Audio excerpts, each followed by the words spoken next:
Y a las 10 formalizan a Héctor Yaitul. Vamos a estar. Fue una noticia súper sorpresiva. Nada hacía prever con toda la polémica. Esto fue una operación súper sigilosa de la Fiscalía con la PDI. Es decir, nadie sabía. Parece ser que incluso en La Moneda no sabían, porque era fundamental que fuera, como dijo la policía, una detención limpia, sin resistencia, sin disparo. Estaba almorzando, a punto de almorzar Héctor Yaitul en este restaurante en Cañete, y la PDI, había unos efectivos de la PDI en el mismo restaurante. Claro. En el mismo restaurante. Que también pidieron. Y también pidieron, alcanzaron a pedir la comida del lugar. Claro, hay un testigo que dice que, claro, entraron 2 efectivos de la Policía de Investigaciones y también pidieron, hicieron una orden, estaba Yaitul unas mesas más allá, hasta que entraron otros operativos de la PDI y finalmente ahí lo detuvieron sin resistencia, de manera limpia, y lo sacaron del lugar, porque recordemos que este restaurante está en pleno centro de Cañete. Claro. Lo que pasa es que Yaitul no es un personaje no es una persona que anduviera clandestina en el país, no tampoco. Si en el fondo todas las conferencias de prensa, las entrevistas que ha tenido en el último tiempo, donde ha dicho las cosas que ha dicho respecto, por ejemplo, al robo de madera, que eran una recuperación y una forma de financiar los fierros y los tiros. Recuerden que esa fue la frase que hace 2 semanas causó, la verdad, que muchas reacciones, que él en una entrevista en un programa de YouTube dijo y reivindicó el robo de madera como una forma de financiar entonces la lucha de agrupaciones como la CAM. Entonces dijo, este es para financiar, y lo literal que dijo fue los fierros y los tiros. Entonces ahí está toda la polémica de cuál iba a ser finalmente el rol del gobierno en relación a querellarse contra Héctor Yaitul, lo que se hizo ya hace un par de semanas atrás, y se fueron sumando las querellas, porque esto fue una querella desde el gobierno de Sebastián Piñera en el año 2020, y desde ahí en adelante se empezó a investigar, en esta investigación que decíamos sigilosa, donde básicamente lo que tenía que hacer la Fiscalía era tener pruebas contundentes de delitos que imputarle a Héctor Yaitul. Y eso justamente, el detalle de esos delitos, ya hay trascendidos y todo eso, pero van a conocerse hoy día en detalle en la audiencia de control de detención en Temuco, que se va a realizar. Estamos con Cristian Cares en Temuco y Luchito en La Moneda. Sí, claro que sí.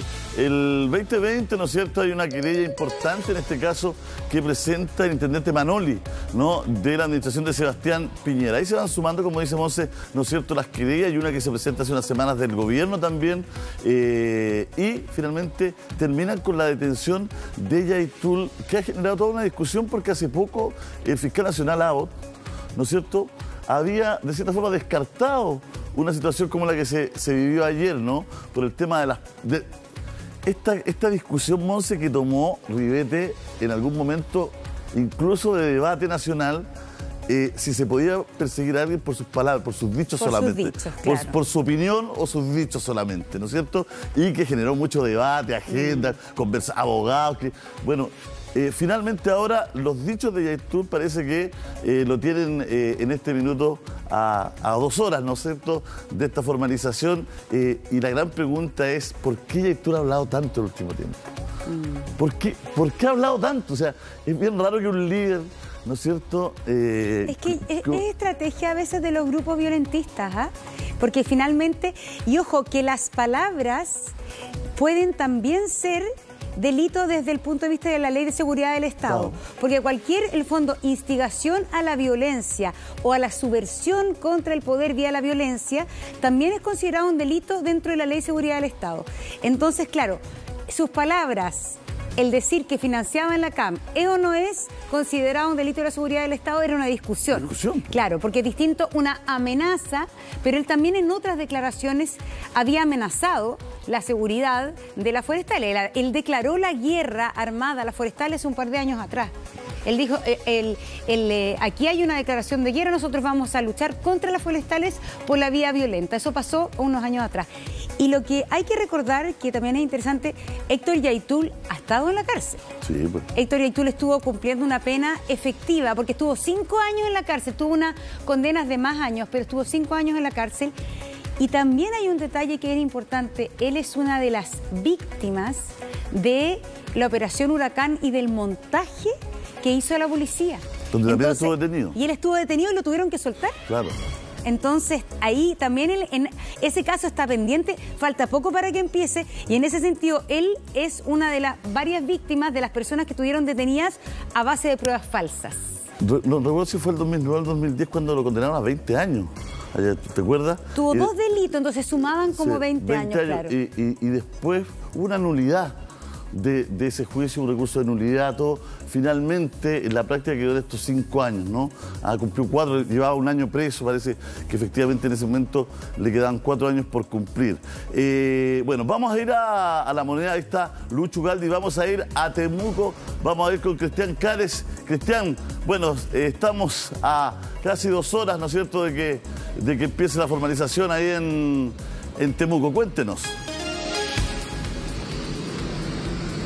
Sí, ¿qué tal, muchachos? ¿Cómo están? Muy buenos días. Efectivamente, a eso de las 10 de la mañana de esta jornada está agendada esta audiencia de control de detención en contra de Héctor Yaitul. Recordemos, detenido durante la jornada de ayer en la ciudad de Cañete, posteriormente trasladado vía aérea hasta la capital de la Araucanía. Permanece a esta hora al interior del cuartel de la Policía de Investigaciones, ubicado acá muy cerca del centro de Temuco. Audiencia que se realizaría de forma virtual. Es al menos el antecedente que hemos podido recabar por parte del Poder Judicial.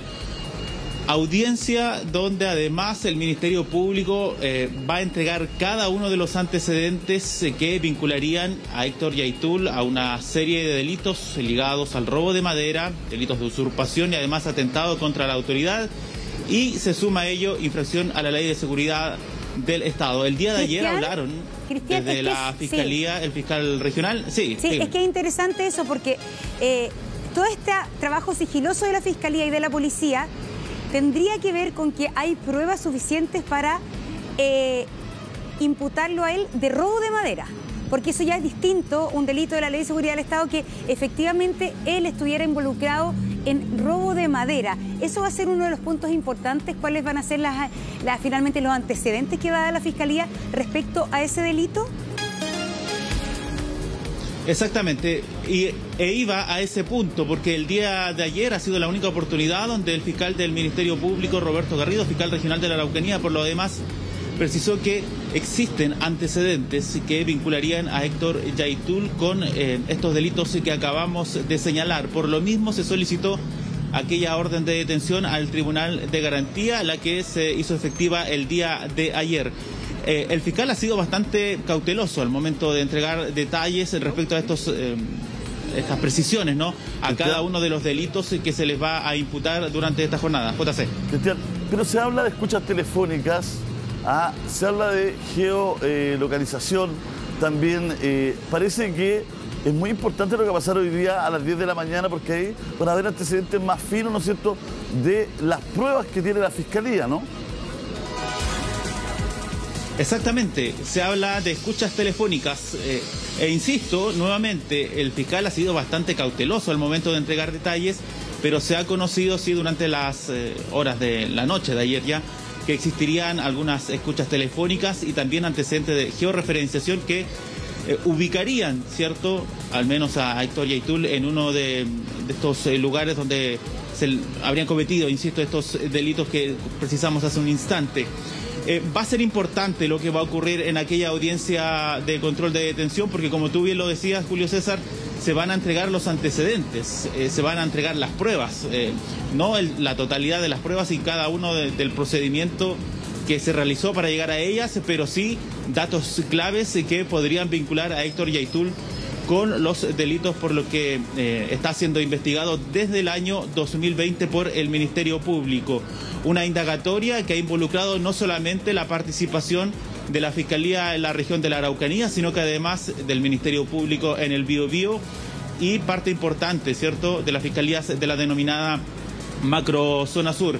Se espera que esta audiencia sea algo extensa, pero clave va a ser lo que va a solicitar ya al término de esta el fiscal del Ministerio Público, los fiscales que van a estar a cargo de este proceso, lo relacionado a medidas cautelares, porque ya distintos actores, tanto del mundo de los diputados, senadores y de los sectores gremiales productivos de la Macro Zona Sur, han solicitado y están exigiendo de alguna u otra forma, ¿no?, de que Héctor Yaitul debe cumplir la medida cautelar de prisión preventiva, y esta debe ser fuera de alguna de las regiones que es conocida o son conocidas por ser parte de la denominada macrozona sur. Hablamos del Biobío, la Araucanía, los ríos y los lagos. Sí. Cristian, una pregunta. ¿Qué pasa con el ambiente en todo esto? Quizás en Temuco no se nota tanto, pero ya han habido varios atentados incendiarios posterior a la detención de Yaitul. ¿Cuánto temor hay también en la región que finalmente la violencia y los atentados, la violencia recrudezca producto de los grupos cercanos a Yaitul que quieren, entre comillas, vengar su detención? Sí, mire, hasta el momento lo que ha ocurrido, más que temor o miedo, como se le quiera llamar o precisar el nombre, son algunos hechos que se han registrado en la ciudad de Mulchen, esto al sur de la región del Biobío, casi en el límite con nuestra región de la Araucanía, y en la ruta 5 Sur, a la altura de Pidima. Durante la noche de ayer hubo algunas barricadas que fueron posteriormente apagadas por carabineros y se habilitó el tránsito. Los parlamentarios y los gremios han sido principalmente quienes han apuntado al tema seguridad, solicitando mayor presencia. Recordemos que estamos bajo estado de excepción en parte de la región del Biobío y toda nuestra región de la Araucanía. Estamos bajo esa figura legal y han solicitado mayor presencia de efectivos militares y carabineros en las rutas. Además, durante la noche de ayer, algunos camioneros se han agrupado en zonas de descanso de la ruta 5 Sur precisamente para prevenir algún tipo de situación en parte del Biobío y la Araucanía ante posibles represalias, ¿no?, como tú lo señalabas respecto a la detención de Héctor Yaitul. Vamos a ver qué va a ocurrir producto de esta serie de peticiones por parte de parlamentarios y gremios, porque se espera durante esta jornada la visita, por supuesto, de la ministra de Defensa y del subsecretario del Interior, con algunos anuncios. Al menos eso es lo que se espera, anuncios relacionados a temas de seguridad para acá, para la zona de la región del Biobío y también la Araucanía. Pero en lo concreto no se ha conversado, no se ha hablado ahí, o no se ha visto el reporteo que han tenido ustedes, los colegas también de otros medios, de un refuerzo policial o militar en la zona. Porque uno entiende que tiene que haber una coordinación, ¿no? Si tú tomas detenido al líder de la CAM, me imagino que habrá una conversación ahí hoy día en la noche, mañana. Es bastante lógica la situación, ¿no? Reforcemos algunas áreas, cuidemos algunas carreteras, estas vías interiores son más peligrosas, acá opera más la CAM. No sé, ¿ustedes no se han enterado de una situación como esta, digamos? Más allá de lo que se ve diariamente, considerando la figura en la que estamos, ¿no?, bajo el estado de excepción, los controles y los patrullajes se han concentrado en la ruta 5 Sur, pero nada de reforzamiento. Al menos no se ha visto mayor presencia por ejemplo, de carros policiales o de vehículos del ejército rondando, por ejemplo, por rutas interiores, que es la solicitud además que han realizado los gremios, los agricultores, parlamentarios, producto de la situación que se está viviendo. Más allá de lo que hemos visto hasta el día de hoy, no hemos sido testigos de un incremento, por ejemplo, en la presencia de carros policiales en la ruta 5 Sur. Lo que sí se espera que durante esta mañana, muy cerca del Tribunal de Garantía de Temuco, se pueda realizar un despliegue policial muy cerca del Juzgado de Garantía y además del centro de Temuco, considerando que ya hay una convocatoria por parte de comunidades para prestar apoyo a Héctor Yaitul tras su detención, esto a las afueras del Tribunal de Garantía de Temuco. Claro, eso va a ser un foco importante entonces de atención, que es lo que pasa en Temuco, más allá de que la audiencia sea telemática. La verdad es que en general en estas situaciones pasa que hay concentraciones de personas que llegan de apoyo justamente a el detenido, en este caso Héctor Yaitul. Pero yo creo que es interesante esto, porque recordemos que estamos en estado de excepción en la zona macrozona sur, no en toda, tal como dice Cristian, pero el gobierno ha dicho que es un estado de excepción acotado. ¿Qué significa eso? Que militares solamente están resguardando la ruta principal, que es la ruta 5 Sur. Entonces, tal como dices tú, Julio, uno se pregunta, esto más allá de que la moneda quizás no supiera en el minuto o antes, uno piensa que tiene que estar coordinado con la autoridad porque obviamente la violencia recrudece en algo así y se necesita más protección. Hay imágenes, al parecer, vamos a mirar en este minuto cuando Carabineros está haciendo un control, esto en la ruta 5, me avisan desde el switch, en la ruta 5 durante, mira, veamos lo que está pasando, son imágenes de la noche. Nada. Ya. Nada, si se pueden dar vuelta por la orilla. Hola, ¿nos vamos más para atrás? Hay una máquina echando. Oye, ojo, están con neumáticos, ¿eh? Ahí no, están detrás del neumático. Están con neumático con toda la hueá, bueno. ¿Voy para atrás? Ya. Ya. Voy para atrás.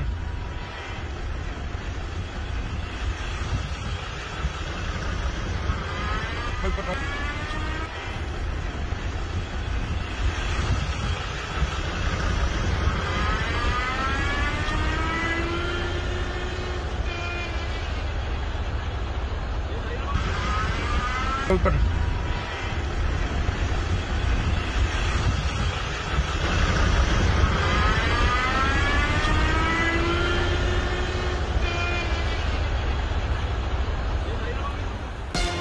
Bueno, es bien impresionante lo que se vive en el país. Esta tiene que ser las barricadas que hablaba Cristian, ¿no? Porque fue como un mulchen, pero acá esta es la ruta 5 y mira los carabineros, lo pesado que anda por la chaqueta antibala y anda con todo un aparataje donde se baja del vehículo, se nota que es un uniforme, tienen una chaquetas antibalas que son, claro, con harta resguardo en seguridad personal. Sí, claro. Y sabes que yo creo que es interesante el apunte que tú haces, Julio, porque estos son carabineros, no son militares. Es decir, los militares están autorizados vía ley para estar en la ruta, pero son carabineros y al parecer este estado de excepción ha permitido que los militares aporten o asesoren o incluso ayuden en todo el tema logístico y de implementación de seguridad. Entonces, claro, este gobierno ha tenido mucha resistencia al despliegue militar, pero sí ha habido un apoyo militar a las labores de carabineros para reforzarlas. 575 nos dicen el kilómetro donde ocurrió estas imágenes que veíamos, Cristian. Sí, Cristian nos hablaba del punto que era hace un ratito, ¿no? Es ahí. Lo que pasa es que, por lo que yo entendí ayer en la noche, lo que estaba haciendo Carabineros era que quería apagar estas barricadas y ahí cortó. Claro. ¿No es cierto? Para que después tuvieran libre acceso. Más o menos esa es la situación, ¿no? Sí, exactamente. Esa corresponderían a imágenes en el kilómetro 575, muy cercano a la localidad de Pidima. Esto además un poco más al norte de Ercilla, cerca de 5 kilómetros aproximadamente. Es donde se registraron estas barricadas durante la noche de ayer, que luego fueron apagadas por personal de Carabineros y habilitada la ruta 5 Sur. Hasta el momento hay normalidad en el tránsito en la principal vía que une a nuestro país. Vamos a estar pendientes, por supuesto, de lo que pueda ocurrir tras la detención de Héctor Yaitul. Reiteramos, estamos a casi 2 horas, ¿no?, de que se pueda iniciar esta audiencia de control de detención, donde se van a presentar los cargos en contra del líder de la coordinadora, Arauco Malleco. Oiga, Cristian, yo estudié varios años en Temuco, y reconozco ese frío, porque a usted le sale humo de la boca, vapor, digamos, ¿no? Le sale vapor, pero es que es este frío que hace en Temuco. No, es que es tremendo, ¿no? Ahí está Cristian, pero lo vemos ahí. A ver, tire un mito. Trata de respirar poco ahí porque le sale el vapor. Mire, No, está helado. No, sí, no. Está helado. Que cuando hace frío ahí, hace frío, Bueno, al pie del cañón, en el ejercicio periodístico, si se puede sacar la chaqueta porque no se... No. Hacerlo sufrir. No. Oiga, Cristian, le agradecemos, vamos a volver ya nuevamente desde Temuco con nuestra corresponsal. Muchas gracias por estar con nosotros. Pero vamos a hablar de Héctor Yaitul porque no toda la gente tiene por qué conocer a Héctor Yaitul, ¿no? Quizás ayer, ¿no es cierto?, cuando el trending topic y todos hablaban de Chile de la campaña de Capel, ese era el trending topic número 1, la campaña, el viral de Capel. de pronto llega la detención de Yaitul, se confirma la detención de Yaitul, ¿no es cierto? Y cambia la agenda. Entonces, mucha gente, bueno, pero ¿quién es realmente Héctor Yaitul? ¿No es cierto? ¿Ha estado detenido antes? ¿Cuál es su pasado? Lo vemos en el siguiente informe de Chilevisión Noticias. Bueno, ese es un tema importante. ¿Qué va a pasar si es que se decreta entonces la prisión preventiva? Si es que la cárcel de Temuco va a ser el lugar elegido por la justicia o no.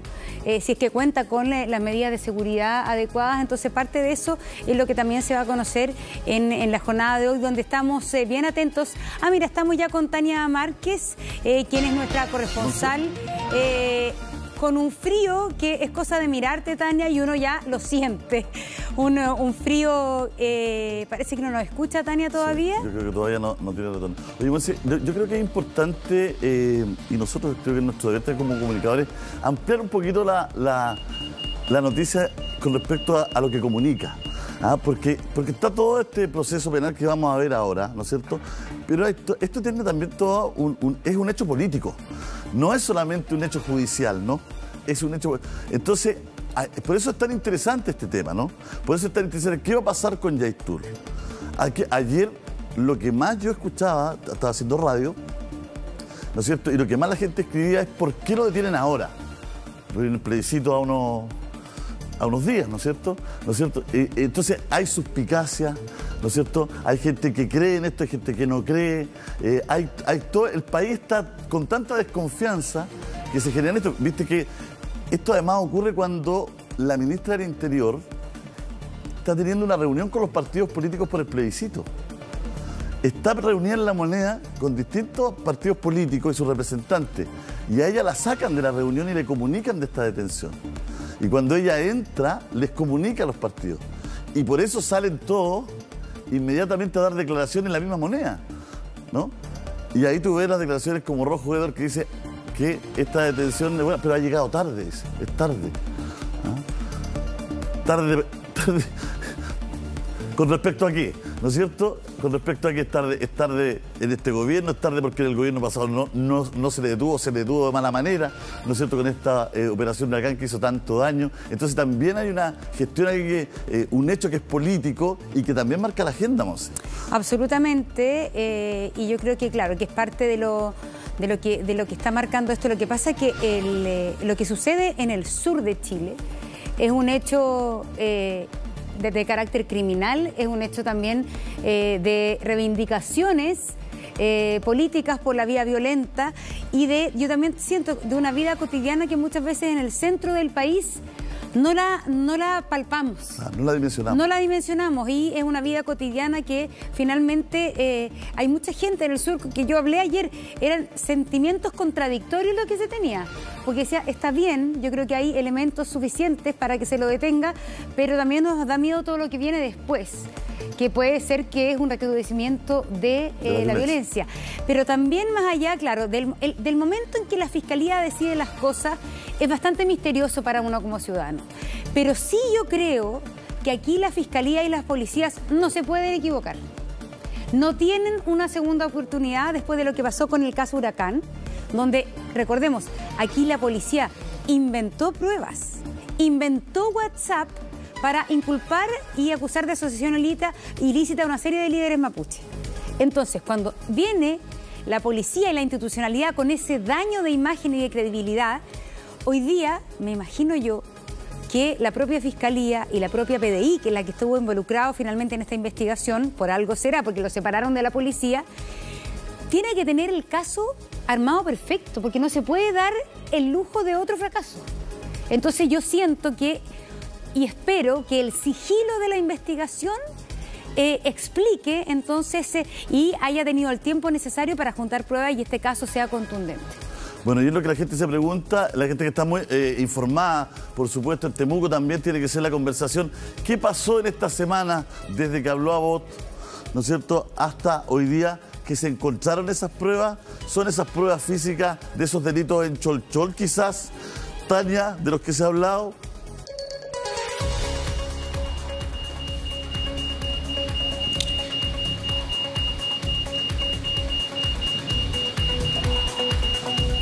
Estamos con algún problema técnico con Tania. ¿Nos escuchas, Tania, no? ¿Ahora sí? ¿Ahí sí? Ahora sí que los escucho. Ahora sí. Efectivamente, ¿nos está escuchando? Sí, por supuesto. La escuchamos bien, ya fuerte y claro, ya estamos comunicados.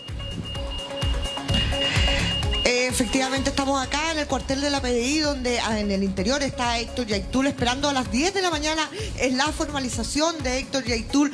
Va a ser online hasta el momento. Eso es lo que nos ha informado la Fiscalía y es lo que nos ha informado también la PDI por un tema de seguridad. A las 9 de la mañana, además, hay manifestaciones. Están por lo menos convocadas manifestaciones y anoche vimos una jornada bastante complicada acá en la región de la Araucanía y también en la región del Biobío, donde vimos atentados en Mulchen, algunos atentados en la Ruta 5 Sur y además suspensión del recorrido de los buses.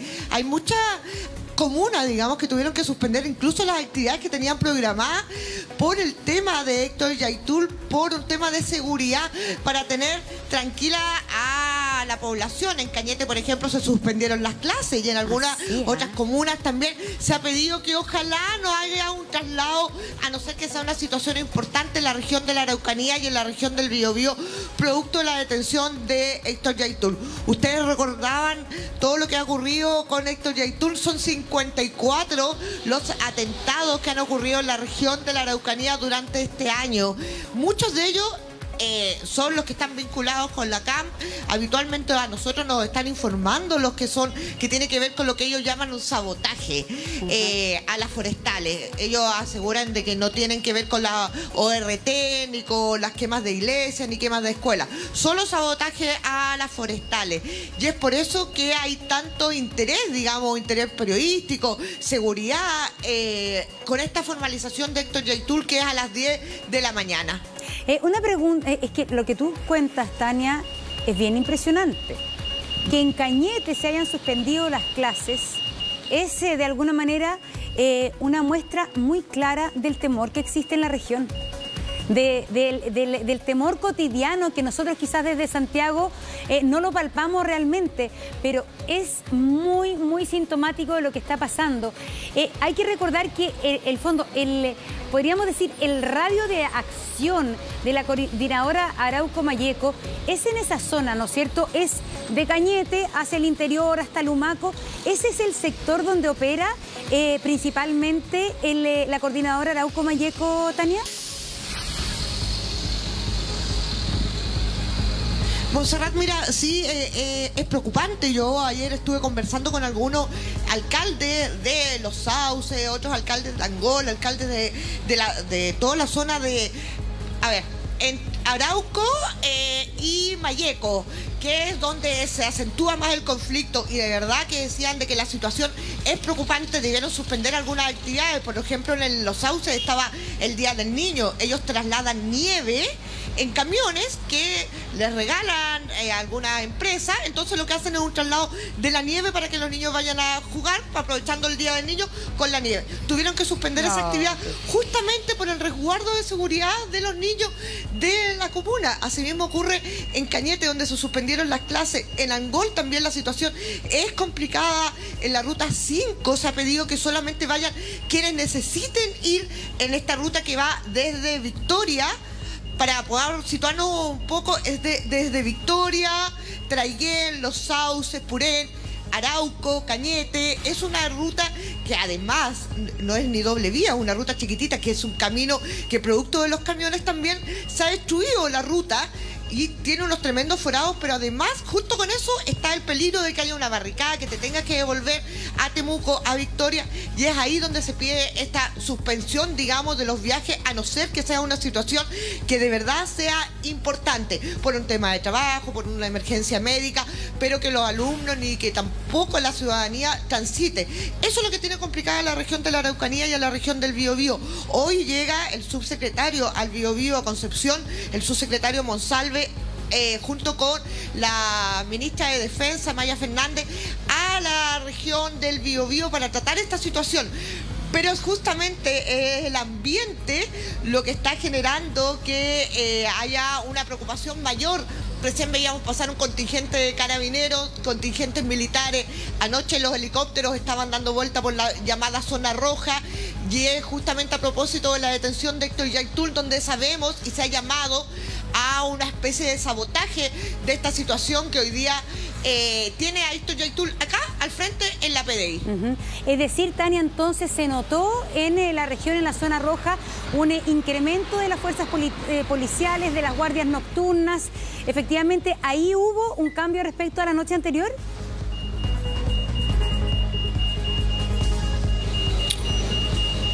Montserrat, es a las 10 de la mañana cuando se va a hacer esta formalización. No te puedo escuchar muy bien porque estamos en una parte donde, además, en Temuco, la PDI está en Caupolicán, que es la avenida principal, con una de las calles principales también del centro de Temuco, que es Prat. Entonces no podemos escuchar muy bien porque a esta hora hay un taco enorme y el tránsito de los vehículos también. Pero es a las 10 de la mañana donde se hace esta formalización a propósito de una serie de llamados que hace Héctor Yaitul al sabotaje, al tema de las forestales. Son 3 los delitos con los que se va a formalizar y se va hoy día en la mañana. Y esos tienen que ver con usurpación, con el robo de madera y también con atentado contra la autoridad. ¿Cuáles son lo que ha trascendido? ¿Cuáles son algunas de las pruebas que tendrían declaraciones, georreferencias, por ejemplo, en el tema de algunos atentados contra la autoridad?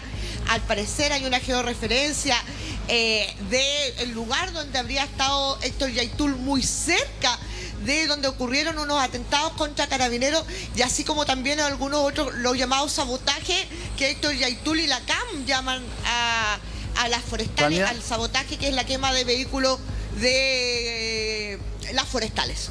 Tania, vamos a presentar, tenemos invitados, tenemos al ex fiscal Carlos Gajardo, tenemos también a Gonzalo Youssef, exdirector de la ANI, pero Tania, me tomo una licencia con usted porque usted ha entrevistado varias veces a Yaitul. Usted ahí está con la información siempre mejor que la nuestra, es reportera de la zona, todo.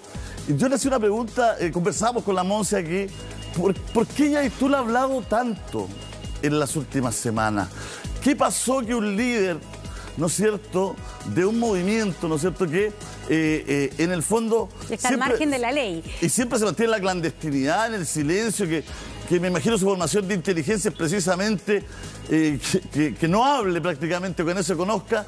Yaitul en la última semana ha dado declaraciones de todo tipo, digamos. ¿Qué antecedentes maneja usted? ¿Qué sabe usted? ¿Responde al perfil de Yaitul? Usted que lo ha entrevistado en repetidas ocasiones. ¿Por qué no nos cuenta eso? Es como lo mismo que nos ha llamado últimamente la atención. De hecho, él mismo nos envía la información y nos pide que podamos también difundirla. Yo creo que tiene que ver un poco con estar aparte de las ORT que hacen este robo de madera. Él ha sido súper claro. Tenemos libros, Héctor Yaitul lanzó hace poco su segundo libro. Tenemos libros donde nosotros nos apartamos del robo de madera y el tema de la droga. Yo creo que eso es lo que hace que Héctor Yaitul en el fondo aparezca más como un Robin Hood, digamos, en el sentido de que ellos no hacen, por ejemplo, quemas de escuelas. No es una defensa, es lo que él plantea. Digamos, cuando uno le pregunta, ¿ustedes fueron parte de la quema de escuelas? Y él te dice claramente, o sea, nosotros no hacemos ese tipo de acciones. Entonces yo creo que estas ORT que han estado funcionando en la región de la Araucanía, que son 7 en la región de la Araucanía y en el Biobío, han tenido un actuar mucho más violento. Entonces lo que hace Yaitul es apartarse de estas acciones violentas, digamos, y más que acciones violentas. ¿Le puede explicar a la gente lo que es una ORT, mi querida Tania? Porque organización territorial. Una ORT son organizaciones de resistencia territorial, creo territoriales. Sí. De resistencia territorial, sí, claro, que son 7 en la región de la Araucanía y en la región del Biobío. Pero lo que hace es justamente apartarse de ella, decir, nosotros no tenemos esta acción ni contra las iglesias, ni contra las escuelas, ni este tipo de acciones que tienen que ver con el robo de madera. Entonces, ¿qué hace? Se aparta y hace una vocería que tiene que ver por lo valórico, digamos.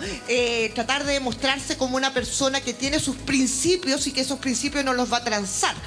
No estamos haciendo una apología a Yaitul por ese caso, sino que estamos diciendo cuál podría ser la razón de este cambio que ha tenido Yaitul, de esta conexión que ha tenido, por ejemplo, con la prensa, mucho más abierto, donde informa, vamos a estar acá, vamos a estar aquella. Pero yo creo que eso tiene que ver con esta separación que hace respecto a las acciones que son mucho más violentas, que tienen que ver con niños, que tienen que ver con iglesias, que tienen que ver con escuelas. Lo planteo porque, por ejemplo, cuando fue el atentado en la comuna de Los Sauces, el último, donde se quema una escuela, una iglesia y una chichería, él al otro día manda un comunicado desmintiendo que la CAM sea parte de ese tipo de acciones, porque dice, nosotros a los niños no los vamos a tocar.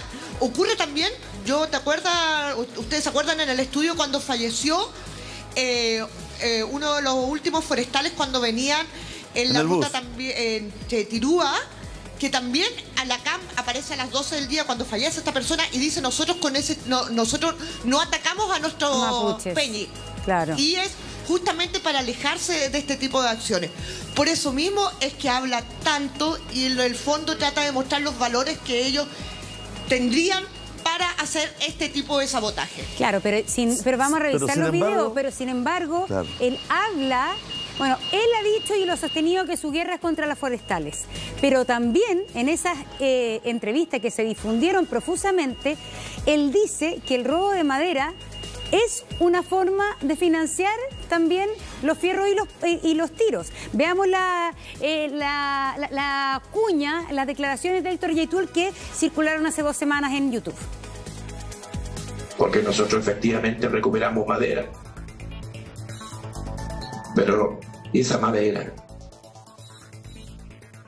no es parte de las mafias del robo de madera. Es otro tema. La madera que nosotros recuperamos es para tener recursos, para generar los insumos para reconstruir el mundo mapuche. Y para tener los fierros. Y para tener los tiros. Y para tener los implementos necesarios para defender a las comunidades y los procesos que se llevan adelante. Bueno, ahí está una... Lo que pasa es que la diferencia que él hace no es que diga que no roban madera. Recupera. Solamente, bueno, ese es un típico término que han utilizado históricamente los grupos violentos en Chile, desde el MIR, cuando robaba un banco en Concepción, que era una recuperación. Recuperación es la forma cuando que... hace el lanzamiento de sus libros también es súper claro al respecto y pide que lean los libros. Sí, Natalia, Tania, un segundito, lo que pasa es que... ocurre estas declaraciones... Pero para no relativizar... Después se desdice y dice que no es robo de madera, es recuperación de la madera de las grandes empresas de las forestales. Mira, Tania... Lo que en el fondo se hace diferenciar lo que yo le decía de las organizaciones de resistencia territorial. Es que un segundito, porque él lo llama recuperación de madera. En rigor es un robo de madera que en el contexto y en la semántica de los grupos violentistas le llaman recuperación de madera. La sutileza que él tiene en esta declaración es otra. No es que él diga que no roban madera. Él dice que no, este robo de madera no es el robo de madera que realizan las mafias. Dentro del robo de madera separa 2 grupos. Dice, acá hay una mafia y acá estamos nosotros que recuperamos, entre comillas, madera para financiar los fierros y los tiros. Es decir, aquí se roba madera, y lo dice él, para financiar la lucha armada contra la forestal. Bueno, y para conversar de esto estamos con Carlos Gajardo, ex fiscal, estamos con Gonzalo Youssef, ex director de la inteligencia de la ANI. Carlos, bueno, primero, danos un contexto legal de todo lo que está pasando acá, porque como hablábamos con la Monsi, creo que es importante también hablarlo con la gente, poder establecer este diálogo que siempre tenemos con nuestros televidentes. Aquí hay un hecho político, claramente. O sea, nadie en su sano juicio puede pensar que detener a Yaitul un día, no sé, miércoles en la tarde, no iba a generar una agenda completa, repercusión política y todo. Iba a mover la aguja, digamos, en las distintas situaciones que se están viendo en el país. Pero en lo penal también sería importante que usted nos ayudara en lo que tiene que ver con lo jurídico. Bueno, yo creo que en lo penal, por supuesto, es una buena noticia la detención de Héctor Yaitul. Es una persona que durante mucho tiempo ha sido sindicada como autor de delitos graves, ha tenido procesos anteriores que han tenido distintos resultados, ¿no? Hay que recordar que ha tenido condenas que ha cumplido por diversos delitos bastante graves, pero también ha tenido procesos bastante fracasados, como fue el caso de la Operación Huracán, donde se detuvo, estuvo en prisión preventiva y luego se demostró que ese proceso se había creado, manipulado con pruebas falsas. Entonces, una persona que ha estado permanentemente en el ojo de la atención de la Fiscalía por su participación ya establecida en casos anteriores con delitos. Y en este caso, lo que la Fiscalía ha comunicado, vamos a tener más antecedentes seguramente cuando se produzca la formalización, es que se ha despachado una orden de detención por dos tipos de delitos distintos, ¿no? Primero, por delitos que tienen que ver con la Ley de Seguridad del Estado, básicamente del artículo 6, de los que atentan en contra del orden público y que tiene que ver con las declaraciones que ha hecho, ¿no?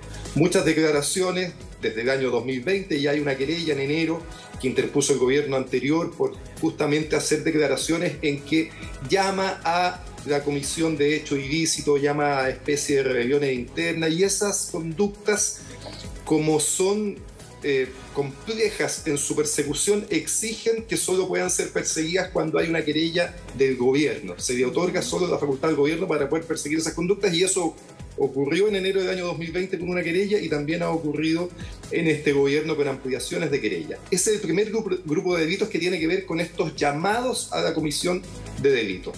Pero la Fiscalía dice que además la orden de detención es por otro grupo de delitos que tiene que ver con delitos comunes, ¿no? Con delitos de robo de madera, de atentados a la autoridad y de usurpación de tierras. Vamos a ver cuáles son los antecedentes en que se funda. Espero que sean antecedentes sólidos, porque la verdad es que la situación en la macrozona sur es una situación de mucha violencia, como relataba muy bien recientemente Tania, y yo creo que lo que ha sucedido es algo que se esperaba durante bastante tiempo que ocurriera por parte del Ministerio Público, y es una buena decisión, de eso no cabe duda. Yo lo tomaría con cautela en cuanto a que hay que esperar los resultados que tengan las audiencias preliminares y luego, por supuesto, el juicio que eventualmente se desarrolle, pero que el proceso penal se haya iniciado, a mí me parece que es una buena noticia. Lo particular y lo curioso de esto, Carlos, es que Héctor Yaitul no estaba clandestino. Héctor Yaitul dijo lo que dijo en entrevistas que fueron difundidas, el lugar donde las dijo tampoco era secreto, él transitaba por el lugar, entonces muchos o mucha gente quizás no entiende por qué se hace este operativo como sigiloso, lo agarran comiendo en un restaurante, lo detienen comiendo en un restaurante, si Héctor Yaitul andaba transitando libremente, no estaba escondido en este minuto de las policías. Sí, pero de todas maneras, Monse, siempre creo yo que es necesario que estos procesos sean con el menor escándalo posible, ¿no? Yo siempre recuerdo a unos policías que nos decían el proceso más exitoso de este tipo es cuando no es necesario disparar ni siquiera un tiro. Entonces a mí me parece muy bien que la policía haya tomado los resguardos necesarios para que esta detención, que se ha concretado exitosamente, haya sido sin necesidad de desenfundar o disparar un arma, que siempre es una situación que es difícil predecir en cuanto a cómo termina. Efectivamente, no es un hecho que desconozcamos que Yaitul había tenido, y lo comentaban recién, ¿no? Sobre todo en el último tiempo, mucha osadía en sus declaraciones, probablemente como no las había tenido antes, ¿no?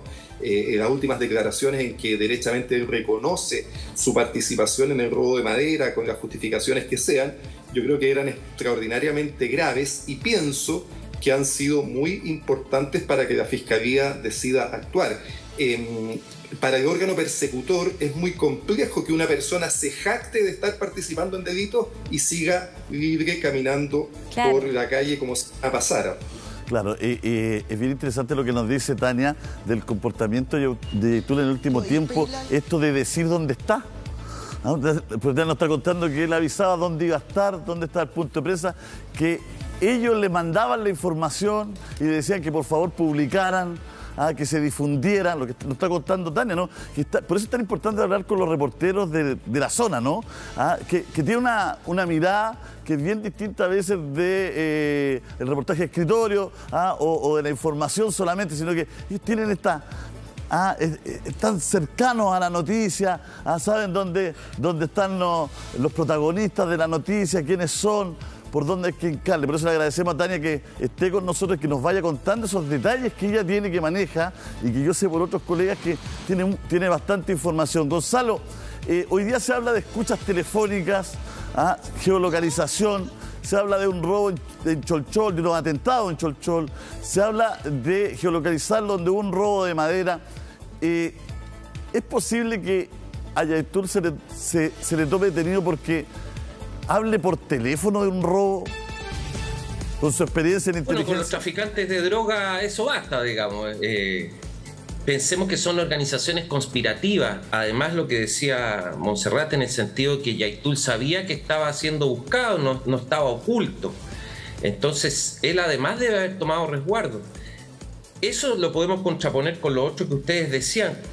Hacer todas esas declaraciones, evidentemente, y no es primera vez que los decía Yaitul. Yaitul tiene el mismo discurso hace mucho tiempo, pero ahora decirlo parecía una provocación directa a la autoridad y efectivamente hay que pensar que tiene un historial de causas que son complicadas. Uno, el caso Huracán, que yo creo que sale de toda consideración porque es un fraude y es un montaje que se hizo, quizás con el convencimiento efectivamente de que era por parte de la institución que lo hizo.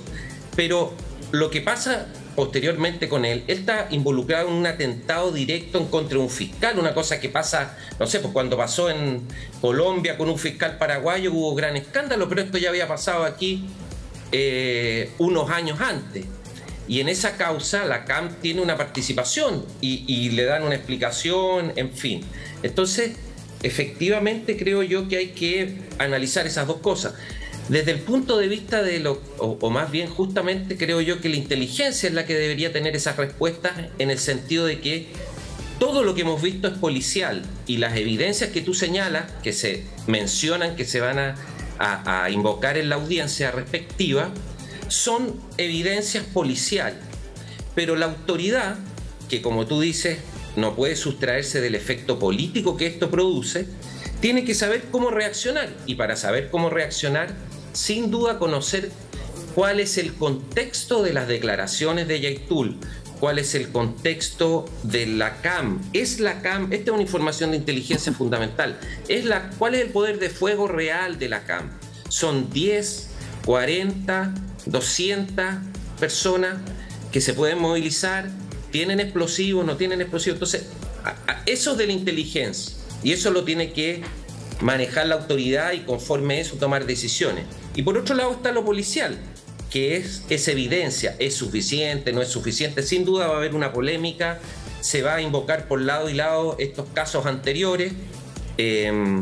Las mismas declaraciones de Yaitul sin duda lo ponen por lo menos dentro de una organización que sí hace lo que todos sabemos que hacen, sin perjuicio del nombre que se le quiera poner, porque aquí parece que llevamos años con el problema semántico de qué nombre ponerle a los atentados, si son terroristas, si no son terroristas, cuando no sé, pues si todos sabemos lo que pasa, que queman maquinaria, camiones, bloquean caminos.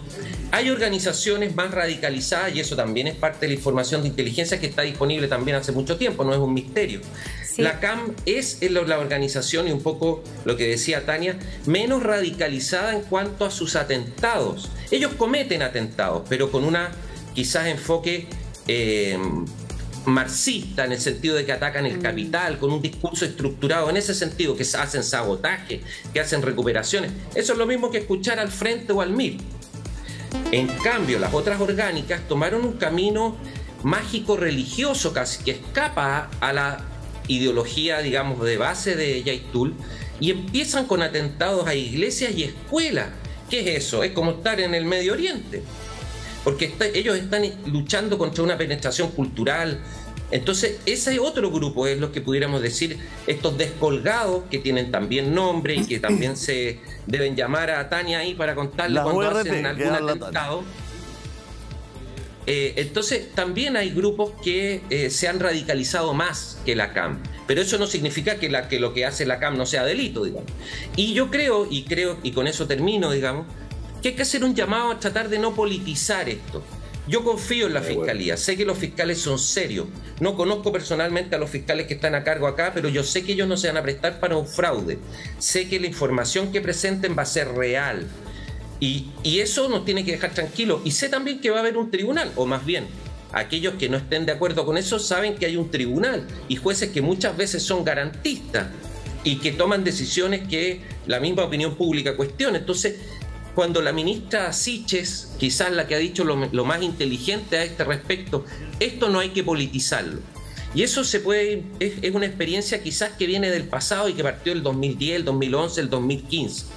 Si estamos en contra de la violencia, tenemos que dejar que las instituciones que tienen que reprimirla, que hasta el momento no hay ninguna evidencia para desconfiar de ellas, actúen. ¿Y cuál es la institución que tiene que actuar? El Ministerio Público. ¿De quién se tiene que auxiliar? De las policías. Todas estas instituciones tienen sistemas de control, Gonzalo, y yo creo que Gonzalo, eso es, digamos, lo que hay que... Perdona que interrumpa, pero también a Carlos se lo podemos preguntar. Eso es lo que uno quiere, pero acá hay un antecedente que melló por completo la credibilidad en las instituciones. Acá hay una operación Huracán de la cual Héctor Yaitul es víctima. Entonces, eso es lo que pasa aquí. Aquí no es una confianza a ciegas respecto a cómo funcionan las policías. Nadie está pidiendo confianza a ciegas, claro, lo que pero estoy diciendo yo, no, pero yo creo que la frase, yo creo que la frase confiemos en nuestras instituciones a veces cae en saco roto, podríamos decir, cae en el vacío. Yo diría que en este caso no. Ojalá, pero yo creo que, y se lo pregunto a Carlos, ¿en qué medida el tema de la operación Huracán también pone un manto de duda sobre cómo funcionan las instituciones en el caso del conflicto mapuche?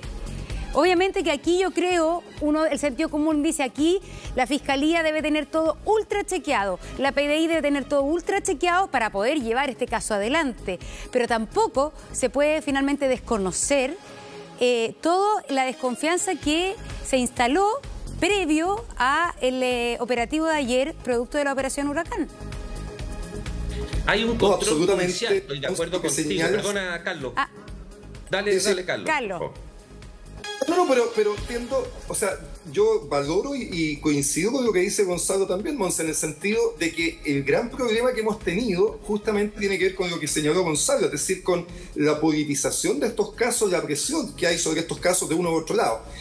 La operación Huracán, ¿por qué se produce? Se produce básicamente por la presión que se comienza a ejercer sobre las policías para que tengan resultados en el caso. Y como no tenían resultados en el caso, tuvieron la muy mala idea de implantar pruebas, inventar pruebas, la famosa participación ahí de el profesor Smith, un sujeto que ni siquiera tenía título profesional, que inventó ese tipo de pruebas. Está bien, eso ocurrió y la causa, me parece a mí, tiene que ver con la politización, con la presión para tener resultados y por lo tanto un buen llamado es a dejar que las instituciones trabajen con la mayor independencia y autonomía que puedan, ¿sabe lo que salva?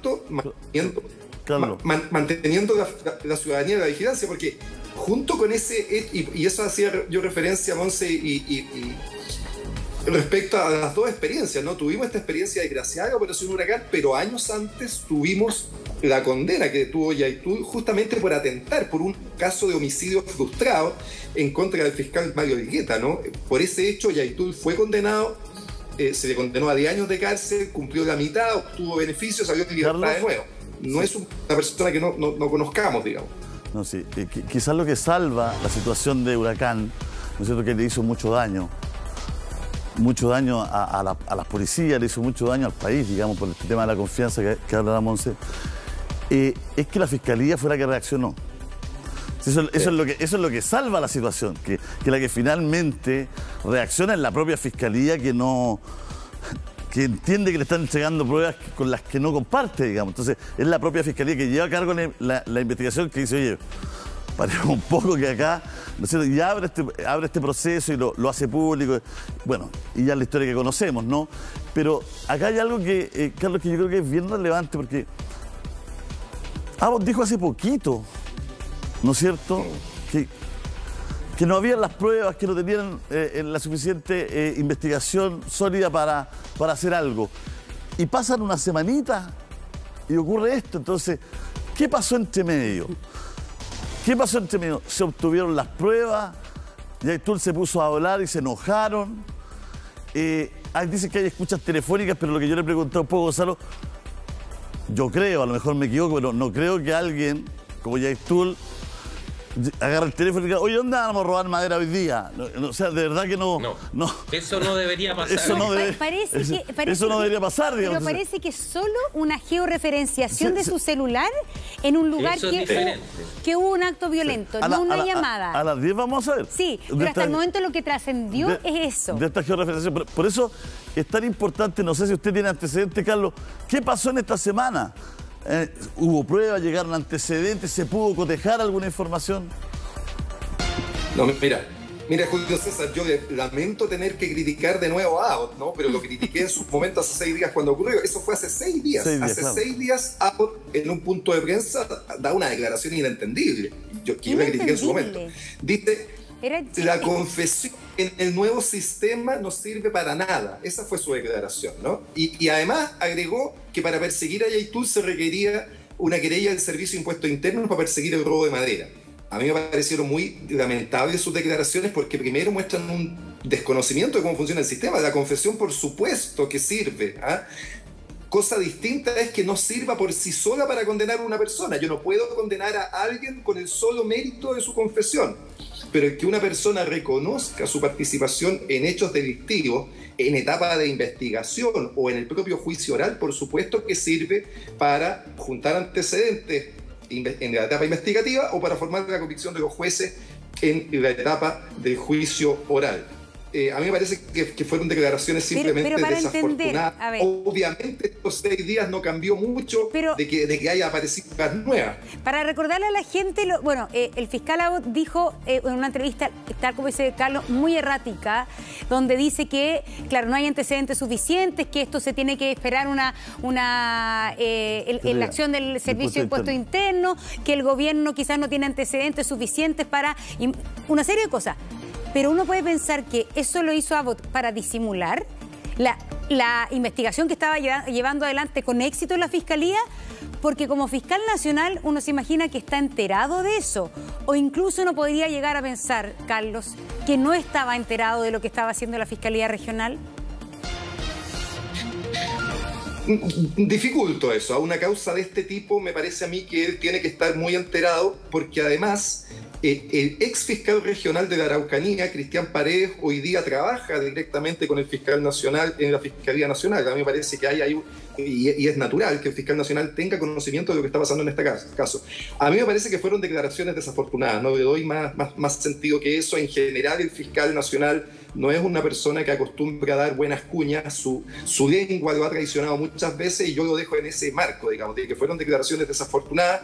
Afortunadamente sus propios fiscales no siguieron su línea, ¿no es cierto? Porque estoy cierto de que parte de los elementos para imputar a Yaitul van a ser estas propias declaraciones que acabamos de escuchar, donde él reconoce su participación en el robo de maderas, que eso es evidente que es un antecedente investigativo potente en su contra. Perdona, pero no es una anécdota que fueron y que se cierra que fueron declaraciones desafortunadas, porque son declaraciones que generan una imagen de que la Fiscalía, el Ministerio Público no tiene nada que hacer. Sí, claro. Y eso es muy malo para la propia institución. O sea, más allá de que vemos que la Fiscalía está haciendo cosas, pero si el fiscal nacional dice básicamente en esa entrevista que no hay nada que hacer. O sea, en el momento donde la sensación de impunidad es brutal, que el fiscal nacional de esas declaraciones ese día era para acostarse y no levantarse, digamos, porque...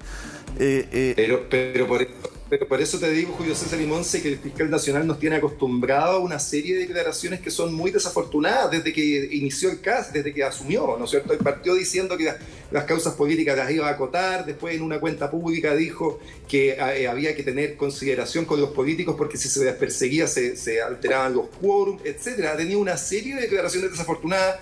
Afortunadamente le quedan 2 meses de mandato. Esperemos que el nuevo fiscal nacional que se elija en este proceso sea un fiscal que esté a la altura. Yo no perdería tiempo en lo que ha hecho Abbott, porque efectivamente le ha hecho un daño muy tremendo a la institución en esto que es muy importante, que es la confianza ciudadana. Le ha hecho un daño muy tremendo, a mí claro. Eso no tengo ninguna duda. Es que yo creo que en un país donde está instalada la sensación de impunidad, en un país donde el tema de seguridad es el tema número 1, el fiscal nacional tiene que ser una persona que no solamente tenga ¿no es cierto?, una voluntad jurídica ni persecutoria en el ámbito penal, sino que tiene que ser una persona capaz de comunicar, capaz de generar en las personas cierta empatía, cercanía, apoyo a su trabajo, tratar de traspasar seguridad. O sea, eso es lo mínimo, ¿no? Eso es lo mínimo que se le porque por lo menos sea de bajo perfil y no meta la pata. Incluso aspiro a eso. Porque se genere un personaje, digamos, un personaje oculto, una especie de de persona especial y particular. Gonzalo, bueno, algo pasó, es difícil reunir pruebas, ¿no? Hoy día, cuando uno habla con las policías, ¿no es cierto?, los estándares que se necesitan para todo el hecho probatorio es alto, ¿no?, en nuestro país. Sin duda, con Carlos fuimos fiscal y sufríamos por lo mismo. Y además se tiende en el sistema a, digamos, a facilitar las cosas a aquel que es sorprendido infraganti. Es muy difícil y son pocos los casos que terminan con condena de gente que actúa o que es detenida después de que pasaron las cosas. Al que lo condenan es que al que ya los jueces, no sé, pues, uno llega con el martillo, con la ventana rota, el tipo lo pillaron con un tajo en la mano metiéndose por la ventana. Entonces, claro, contra eso yo creo que el caso de Yaitul va a tener que tener un enfoque diferente. Estos son grupos conspirativos, como les decía, o sea, efectivamente no debe haber dicho, oye, no me pagaron la última plata que nos robamos. Efectivamente hay un cuidado por parte de él, pero a lo mejor no fue suficientemente cuidadoso. Y eso pasa, no, digamos, no es la primera persona que estando siendo observado y reincide en los mismos delitos porque es su forma de vida. A lo mejor creyó que si se paraba cerca no lo iban a detectar, y efectivamente a lo mejor la única prueba que hay material es una georreferenciación de él a 100 metros del lugar de un delito, no sé. Y además unos contactos telefónicos con la misma persona. Eso va a ser el trabajo del fiscal.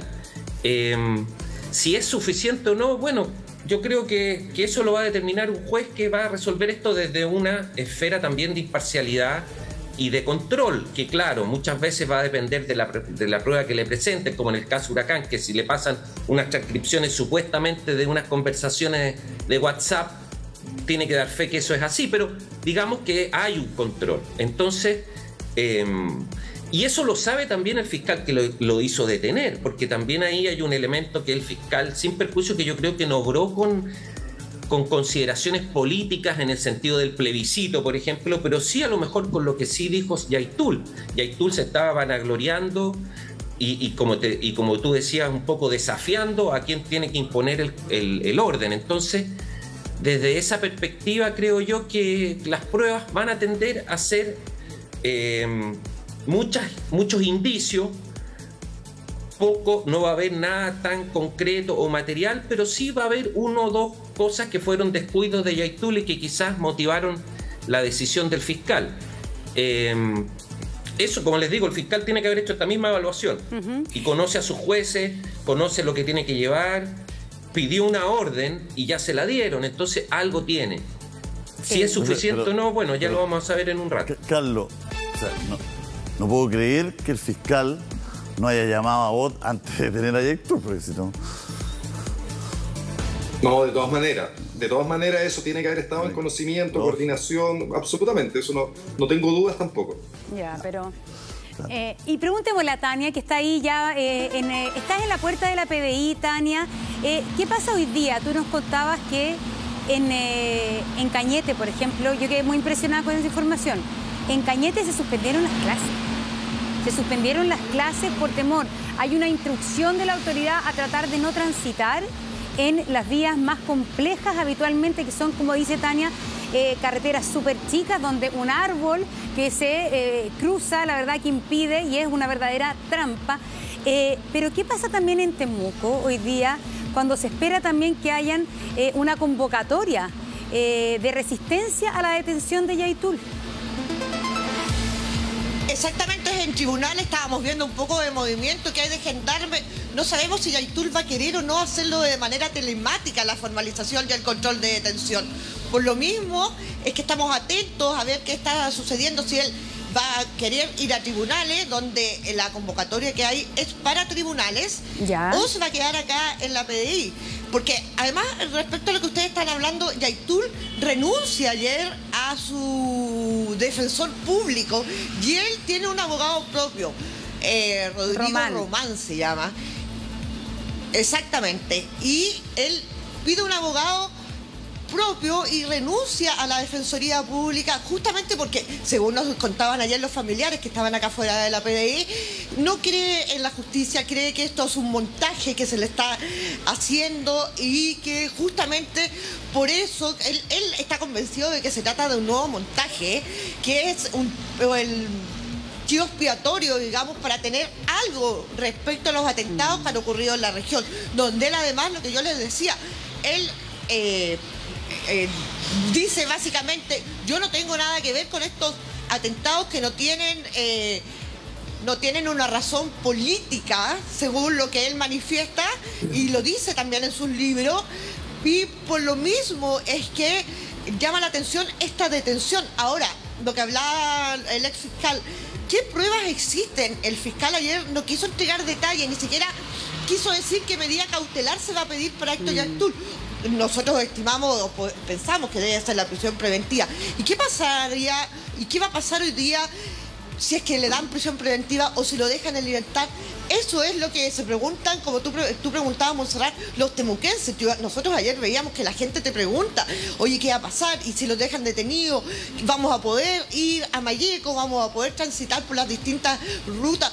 Porque en las rutas principales, la ruta 5, digamos, que es la única que tiene doble vía, no hay problema en transitar. Son las rutas anexas, claro. Angol, hasta Renaico, de Renaico hasta Los Ángeles, la ruta que va desde Angol también hacia Arauco, hacia Cañete, son rutas que extremadamente pequeñas y extremadamente peligrosas hoy día para transitar. Y si lo dejan en prisión preventiva, ¿qué acciones se van a tomar? Esos son los cuestionamientos y lo que se pregunta a la gente, donde ha suspendido, hablábamos de la suspensión de las clases, suspendido actividades municipales, suspendido también el tránsito, Pullman me parece, lo tengo, ahí suspendió los recorridos hasta Puerto Montt y lo dio a conocer anoche, justamente por lo que estaba pasando en Mulchen y lo que estaba pasando en la Ruta 5, en Coyipulli, donde se quemaron además 2 camiones. Es que es súper impresionante lo que cuenta Tania. Es decir, imagínate que una empresa de bus dice que suspende el servicio hasta Puerto Montt.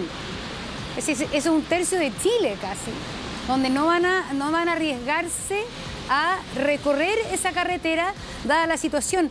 Y es de alguna manera es como entre la espada y la pared, porque si Yaitul queda eventualmente, por ejemplo, en libertad, en otra medida cautelar que no sea prisión preventiva, eso también va a causar problemas y violencia. Y si queda en prisión preventiva también. Por eso la situación que estamos es políticamente y de seguridad tan compleja y no tiene, como uno podría decir, como soluciones unilaterales. Son soluciones que son un abanico de circunstancias políticas, judiciales, de seguridad, en que entonces también una decisión de, como dices tú, Julio, una decisión de tomar detenido a Héctor Yaitul también tiene que ser una decisión que finalmente moviliza a las fuerzas políticas para saber qué hacen, qué deciden. ¿Qué decide hoy día el subsecretario de Interior que va a estar en la zona respecto a la seguridad? No, ya 9 días de las elecciones. ¿Qué va a pasar con nosotros conversábamos ayer con colegas, decíamos del plebiscito. ¿Qué va a pasar el próximo domingo cuando la gente quiera trasladarse a otra comuna que está a menos de 200 kilómetros, que es lo que te dice la ley, y diga, sabes que yo no quiero ir porque me da miedo, porque no tengo la seguridad en un local de votación, que no va a pasar nada, o en el traslado, que lo más complicado son los traslados? Entonces es justamente cuando tenemos a tan pocos días del plebiscito, a 9 días de un plebiscito, no sabemos si la gente va a querer ir a votar o va a decir, oye, yo pago la multa, o a lo mejor van a tener que, no sé, cambiar el sistema, porque la verdad que hay mucho temor y las mismas personas de acá de Temuco, de la región, te cuentan, te comentan qué va a pasar ese día de las elecciones. Nos da miedo trasladarnos, si nos boicotean, si toman, nos queman la camioneta, nos queman el auto, no sabemos. Porque esto va más allá de la... Bueno, la buena noticia... Lo que yo les comentaba, más allá. La buena noticia, Tania, que se supone, ¿no es cierto?, que vamos a estrenar una forma de relacionarnos con nuestro local de votación diferente, ¿no? Que la gran mayoría de los chilenos está dentro de la georreferenciación nueva que hay, la geolocalización, y que debería estar lo más cercano al local de su casa. Mucha gente no cambió su dirección, ¿ah? el director hablaba, ¿no es cierto?, el CERVEL, que mucha gente alega, pero no ha cambiado su dirección. Claro. Dice, yo lo escuchaba atentamente porque, claro, el chileno es bueno para alegar. Entonces decía, oye, pero ¿cómo? Ahora me tocó allá, y como lo georreferenciaron. Claro, la dirección que tiene el CERVEL es donde vivía hace 15 años, 18 años. Había que hacer eso antes. Claro, él se cambió de casa, ahora vive en otra comuna y lo mandaron a otra comuna, claro, porque nunca hizo el trámite, porque aquí los deberes cívicos de pronto los dejamos de lado, las obligaciones, lo que tenemos que hacer. Entonces, claro, dice, oye, yo vivo acá, entonces el director dice, ¿y cómo vamos a saber dónde usted vive? Por suerte no sé, porque si no nos estarían espiando y no queremos que nos espíen. ¿Cómo vamos a saber dónde usted? Si usted se cambió de casa 6 veces, cambió de comuna, vivía en Puente Alto y ahora vive, no sé, ahora vive en Lampa, no sé. Nosotros le dimos al lado de Puente Alto. Entonces, pero la gran mayoría, por suerte, va a tener posibilidad de votar cerca, ¿no? Que ese es el esfuerzo que se está haciendo y ya se va a ir puliendo y ya la gente va a ir a cambiar a su domicilio y todo eso, que creo que es relevante también comunicarlo, pero yo creo que es muy importante lo que dice Tania y lo que decías tú, Monse. O sea, acá está la acción, ¿no es cierto?, que vamos a conocer a las 10, judicial, pero el hecho político, o sea, el hecho político es grande. Es inmenso, hay mucha repercusión, o sea, no puede ser tan amateur todo, digamos, para decir vamos a preso a Yaitul y sigamos, digamos, ¿no? Y si la Fiscalía actuó quizá independiente, el problema ahora lo tiene el gobierno de ver qué hace frente a lo que produce una acción judicial. No necesariamente el fiscal le va a avisar, porque también hay un tema de independencia de poderes, que no necesariamente la Fiscalía le tiene que avisar al gobierno, porque tienen que funcionar separados. Hay veces que le avisa porque dice, ¿sabe que va a quedar la embarradita acá? Así que vamos a detener esto. Pero ¿sabes lo que es interesante también como hecho político? Que ninguna de estas ORT que nos habla Tania, que son básicamente estas organizaciones que han optado por la lucha armada, por reivindicación de territorio mapuche, ninguna de estas ha adscrito al proyecto de nueva constitución. De hecho, Héctor Yaitul rechaza esta nueva constitución, dice que esa no es la solución, que no está de acuerdo como está planteada la plurinacionalidad. Entonces podríamos decir que tampoco ninguna de estas organizaciones van por el apruebo a constitución que le da una cantidad finalmente de distinta estatus legal y de nación y de cultura a los pueblos indígenas que no ha existido nunca en Chile, pero ni siquiera los grupos radicalizados del mundo indígena están a favor de esto. Que no quieren pertenecer a... No quieren, es decir, Héctor Yaitul dijo, no estoy ni ahí con la nueva constitución. Para los grupos, la ORT y Yaitul, este plebiscito acá es lo que menos le importa en la vida, digamos las cosas como son. Oye, su lucha precisamente tiene otro sentido. Así es. ¿Sí, Tania? En el comunicado lo señalan, dicen este pseudo gobierno de izquierda.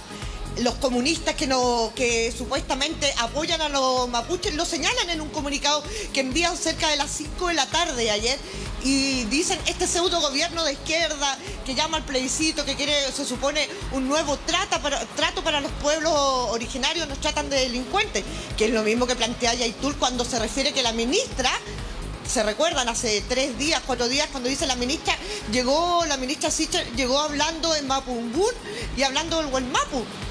Pero después nos detienen y nos tratan como unos verdaderos delincuentes. Y es ahí donde se genera este roce, porque además, o sea, por lo que nos enteramos ayer, ni siquiera el delegado presidencial tenía idea de lo que estaba ocurriendo. Si esta detención fue cerca de la 1:25, tenían reuniones programadas para toda la tarde y de repente todos nos encontramos, porque digo, nos encontramos con esta sorpresa de la detención en Cañete de Héctor Yaitul mientras está almorzando. De hecho, hasta su WhatsApp, todos los que podemos tener algún contacto con él o con gente vinculada a él, tampoco tenían idea de lo que estaba ocurriendo. ¿Y eso es bueno o eso es malo, Carlos? Él estaba solo almorzando. ¿Eso es bueno o eso es malo?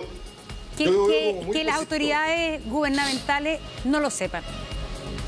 Yo lo veo como muy positivo porque justamente está en la línea de lo que hablábamos, de la necesidad de que las instituciones actúen con autonomía y con independencia.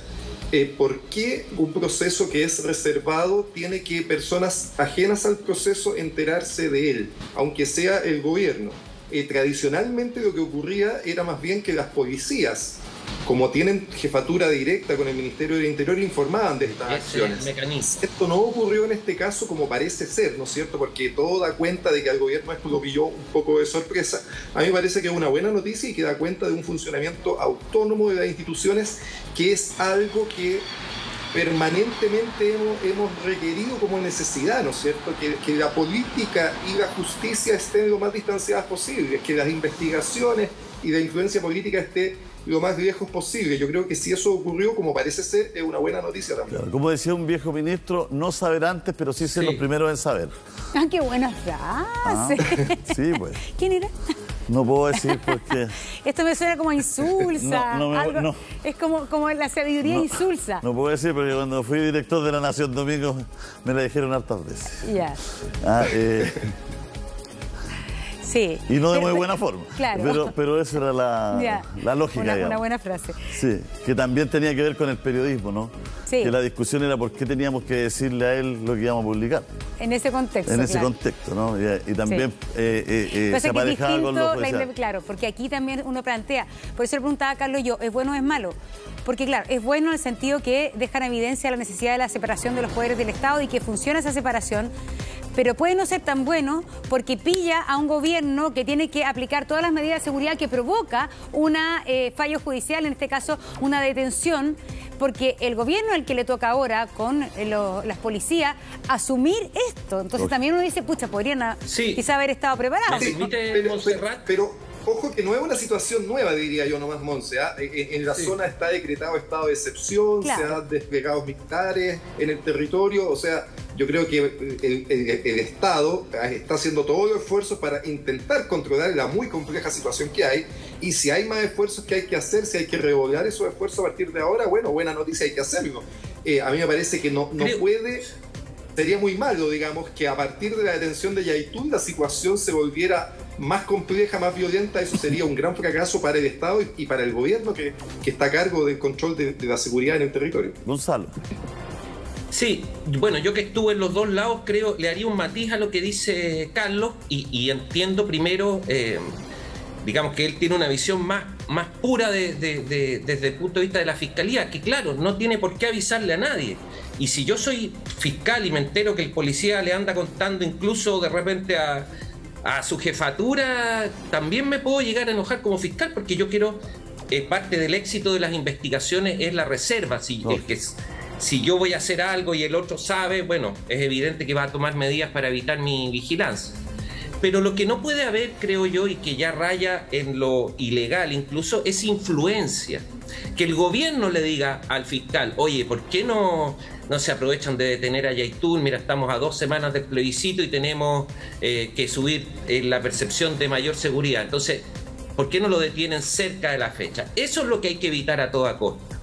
Ahora, que el gobierno se entere de algún modo, yo creo que no es malo, pero sobre la base de que la decisión se tomó con autonomía y en base a las pruebas que hay y a las consideraciones político-criminales que haga la Fiscalía, no en base a intereses ajenos a la persecución criminal. Yo creo que... ¿Y cómo sabe el gobierno? Bueno, ahí se decía, son las policías las que, si yo voy a detener a Yaitul, tengo que pedir auxilio de, no sé, unos 40 policías, no sé cuántos participaron en la solo detención, porque hay que resguardar el perímetro, hacer una vigilancia. Entonces yo voy a avisar a la autoridad, o más bien, si yo requiero, o sea, como fiscalía, esa cantidad de policías, sin duda tiene que haber un trato con la jefatura de la policía. Y la jefatura de la policía tiene un deber de información, a lo menos con el Ministerio del Interior. O sea, yo creo que el subsecretario, si es que no supo, debería estar enojado, a lo menos, digamos. Y qué decir en el equipo de la ministra de Interior. Entonces, tiene que haber una información, pero no que sea la decisión política. Eso creo yo haría esa distinción. Lo que pasa es que el caso de la macrozona sur es especial, es particular. Hay un trabajo mancomunado de las policías con el gobierno. Es una situación diferente al cotidiano, ¿no? Ahí hay, como bien decía Carlos, después coordinar mayor seguridad, una mayor presencia policial, incluso militar en la zona, no es tan difícil porque ya están apostados ahí, porque ya están trabajando, porque ya están coordinados, ¿no? No es como si no hubiese nada, digamos, ¿no? y de pronto tener que empezar desde cero a coordinar todo en un día. Uno entiende que por ahí va más o menos el que hacer. El tema es cómo... A ver, el tema es que la gente, los ciudadanos, no en Chile, en el planeta, se acercan a la información más de estómago que de razón. Más desde la emoción que desde la razón. Después para uno y se informa mejor, va conociendo más de los casos, pero la primera cercanía, ¿no es cierto?, es... Y en lo que estamos viviendo, estamos en un contexto de país bien particular, bien especial, con este plebiscito, con esta crispación que hay en el ambiente, ¿no es cierto?, con esta, de pronto, mañas que se han dado a los distintos actores de la prueba del rechazo para meter la cuña, para meter el tema, para poner una fake news, para instalar algo.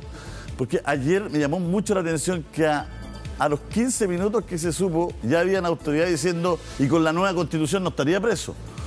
Entonces, fue cuestión de minutos. Y ya estaba instalándose una idea que tenía que ver con lo que... Entonces, cada uno llevando agua a su molino. Es lo que dijo la ministra de Interior, que el fondo, porque además que todo, claro, yo creo que es como en este periodo preelectoral, todos van a tratar de echar agua a su molino. Y yo creo que finalmente lo que queremos los chilenos es que haya mayor paz. Entonces también uno le da rabia cuando los políticos no son capaces de conceder un punto. Si estaban pidiendo Rojo Edwards hace un montón de tiempo que detuvieran a esta persona, ¿por qué tenía que decir por qué no se hizo antes? Dijo, puede decir la parte, bueno, quizás pudo haber sido antes, pero qué bueno que esa va a ser su opinión, por ejemplo. Pero y además mete la cuña de que con esta constitución nueva, esto no sé qué, no sé cuánto. Entonces, de verdad, uno le pide... Es la generosidad de la que hablamos. Es decir, en este minuto, la guerra de los políticos no tiene nada que ver con lo que estamos viviendo los ciudadanos. Nosotros queremos la mayor conciliación posible. Entonces, que cuando uno los ve pelear por estas cosas chicas, y uno dice, realmente tienen que mirar el país y no empezar a las pequeñeces del poder. Es ingenuo lo que digo, pero es mi ingenua aspiración. Claro, es que estamos viviendo un proceso tan importante que la generosidad hoy día, el ver el bien del país, ¿no es cierto?, el ver el plano general, no solamente el interés, va a ser muy relevante en esta última semana, va a ser muy importante, porque la situación es asimétrica, porque estas personas, estas autoridades, tienen micrófono. Tienen micrófono. Entonces, tienen la posibilidad de poner su contenido a disposición de toda la gente. Y quizás la gente que es más generosa, la gente que está por construir, por ponerse de acuerdo, no tiene ese micrófono. Entonces, ahí es donde es importante también que la gente sea selectiva. Tania, hay movimiento ahí porque en la mañana escuchaba un informe radial que decía que si bien se ha dicho que va a ser telemático, aún existe la posibilidad de que sea presencial. Claro, si él no quisiera telemático, que es justamente lo que nos acaba de informar, estaba mirando los WhatsApp de la Fiscalía, si él no quisiera el Poder Judicial, disculpe, si él no quisiera telemático, puede ser trasladado a la Fiscalía, que está como a 3 cuadras de acá. Claro. Si está muy cerquita. Y vimos pasar ya algunos furgones de gendarmería y estamos viendo movimiento, pero no sabemos si lo van a sacar, si no lo van a sacar. Ahora, si lo formalizan y le dan prisión preventiva, vamos a ver si además es llevado al tiro a la cárcel, que también está como a 4 cuadras, debe estar muy cerquita de aquí de la PDI. La PDI está como bueno, tú conoces Julio César, ¿en qué intersección está? Justamente en Balmaceda con Prat. En Balmaceda con Prat. En Balmaceda con Prat, que es como entre la Fiscalía y la cárcel. Entonces no sabemos, estamos atentos, ven, yo no sé, te están viendo el mono y está toda la prensa, la gente pregunta. Buena referencia eso, entre la Fiscalía y la cárcel. La cárcel está por Balmaceda. Exactamente, claro. Y la Fiscalía está a la bajada del Cerro Ñelol, para que ahí contextualices tú. Está todo en el sector, está todo en el sector, así que si se traslada, ¿no es cierto?, está a mano, digamos, para que esto ocurra en los próximos minutos. Por eso Tania está apostado ahí, porque en una de esas Yaitul quiere concurrir, ¿no es cierto?, y tendría que hacerlo por donde está Tania. ¿Sabes qué? Un segundito, Carlos, para que lo chequemos bien, porque todos podemos tener la información. ¿Sabes que nos han llegado hartos mensajes? Por eso lo vamos a chequear, que no fueron suspendidas las clases en Cañete. Para que lo dejemos en chequeo, Tania, también, porque nos han llegado mensajes a el chat del programa. Así que de los colegios municipales fue la información que nos entregaron ayer. Ya. De los colegios municipales se suspendieron. Pero no sé si se habrá tomado otra medida, pero por lo menos hasta anoche la información que tenemos es que se suspendieron las clases en los colegios municipales. Perfecto, solamente dejo plantear la duda, pero porque obviamente las informaciones en estos casos también son a veces cruzadas, pero solamente dejo plantear la duda. Carlos. Sí, no, yo quería preguntarle a Tania, no sé si está todavía por ahí, ¿de dónde saca la información? No la vemos, pero está. De que Yaitul decide dónde estar. No tengo esa información yo y me parece, si es así, es incorrecto, ¿no? El que tiene que tomar las medidas de seguridad del tribunal, y si el tribunal estima que las medidas de seguridad se cumplen adecuadamente con una comparecencia telemática, no le veo problema. No es obligatorio ni es un derecho estar presencialmente. Telemáticamente se cumplen todos los mismos intereses que están en juego en este caso. Claro, no es decisión del detenido, sino que es decisión del tribunal. Claro. Y otro que respecto al lugar... Nos informa la Fiscalía, por eso nos llama a todos... A todos nos llama profundamente la atención eso. Sí. No, a mí me parece que eso es equivocado. A mí me parece que eso no depende de la voluntad del detenido, sino que depende de lo que determine el tribunal. Y lo otro que creo que también depende del tribunal, el lugar donde si se decreta la prisión preventiva, donde debe cumplirse, y he escuchado harta versión de que la idea, si se decreta, sería trasladarlo a la cárcel de alta seguridad, cosa que me parece también del todo sensata, ¿no?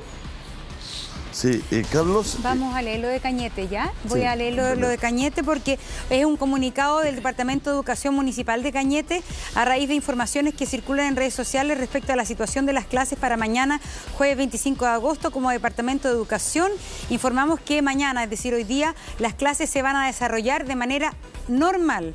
Lo anterior debido a que hasta ahora, y tras un intenso monitoreo de la situación, no se advierte alteraciones en el orden público para la jornada. De todos modos, seguiremos atentos en el caso de que la situación lo requiera para tomar medidas preventivas. Cañete el 24 de agosto, es decir, entonces reiteramos en el día de ayer, desde el Departamento de Educación Municipal, se aclara que no se suspenderán las clases.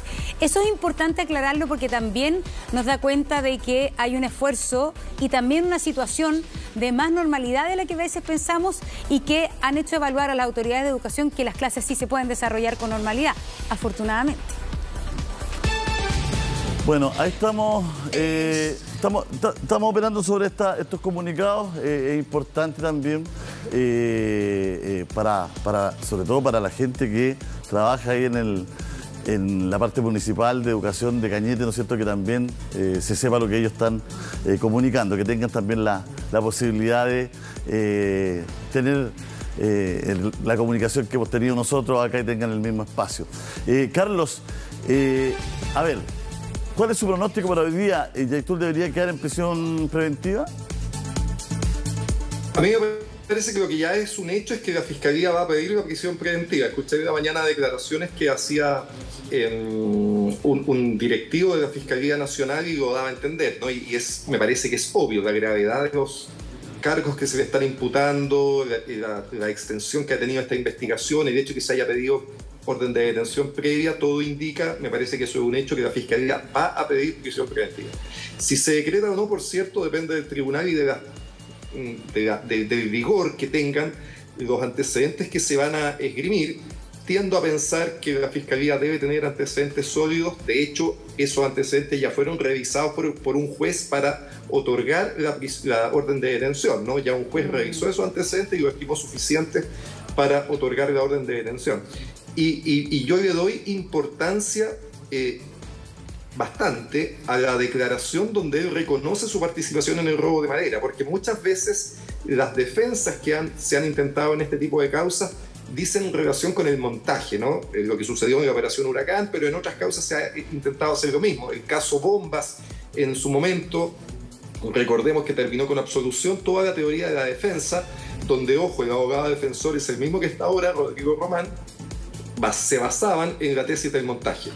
Entonces, cuando el propio imputado reconoce su participación en el delito, dándole una justificación, estoy pensando en el robo de madera, la tesis del montaje se cae. Pues tú ya no puedes decir ahora de que no es cierto de que no participa en ese delito, sino que la policía te está cargando, cuando hiciste una declaración pública en que lo reconocías. A mí me parece, si tengo que hacer un pronóstico, que es muy probable que se decrete prisión preventiva y bueno, lo relevante va a ser cómo continúe de ahí en adelante la investigación hasta que esto llegue a ser conocido en un juicio oral.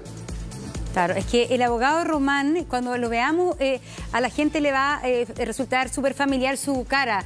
Es un abogado que ha estado en varios casos de harta connotación política también, y donde efectivamente en el caso Bomba es un caso que se cayó, es un caso que finalmente tuvo mucha repercusión, hubo ciertos medios nacionales que finalmente también fueron parte de difundir esta teoría del caso Bomba, y finalmente este caso se derrumba, y es un caso que después tuvo detenciones un par de meses o años después, pero detenciones aisladas y no como se había configurado en su momento, ¿no? Claro, es que también... Y además fuera de Chile, Monse, ¿te acuerdas que 2 de los absueltos fueron detenidos en España poniendo bombas también? Y ahora están de nuevo detenidos en Chile. Y están acá. Bueno, aquí trataron de matar a un ministro en todo caso. Claro. Esas mismas 2 personas. A Rodrigo Gispeter. Y está, así es. Claro. Fueron liberados acá, se fueron a España, hicieron atentados incendiarios, los mandaron de vuelta y aquí volvieron a... No fue a incendiar, pusieron una bomba de verdad. Perdón, bomba, sí. Perdón, sí. En Zaragoza y luego vuelven y aquí cometen un nuevo atentado contra el ministro, ya no era ministro, pero le mandan una carta bomba y a una comisaría también. Sí. Y ahí son detenidos y ahora enfrentan un proceso que les pidieron 50 años hace unos pocos días. Así es. Claro. Ahí en Sanhattan, ¿no? Llega esta carta bomba, esta situación que Gispeter trabajaba para este grupo económico, ¿no? Entonces no era ministro en ese momento, para aclararlo, ¿no? Pero había encabezado todo. Recordemos que cuando en ese gobierno de Piñera y Gispeter era ministro de Interior fue cuando se pusieron muchas bombas en Chile, ¿te acuerdas, no? Había mucho... Bueno, de hecho este atentado fue en represalia por haberlo acusado en el caso Bomba, digamos. Esa es la lógica que tiene el atentado posterior. Claro, pero ya estaba trabajando en esta otra empresa. Estamos en La Moneda, ¿por qué? Porque va a hablar el presidente de la República en breves minutos.